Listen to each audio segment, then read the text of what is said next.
Thế là MV 506 nha. Hai kênh riêng Việt luôn nhá. Như hai kênh, như đẩy hai kênh luôn này.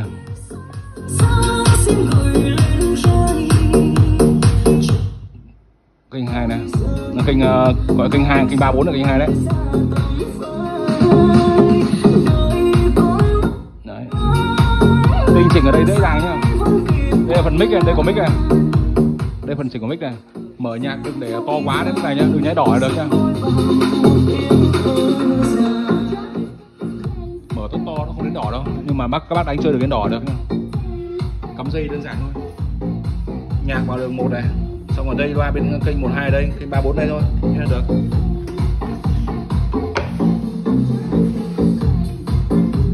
Đây ruột con đẩy 506 nhá. Đây là nguồn này, made in Korea này. Bên tất cả made có 506 hết nhá.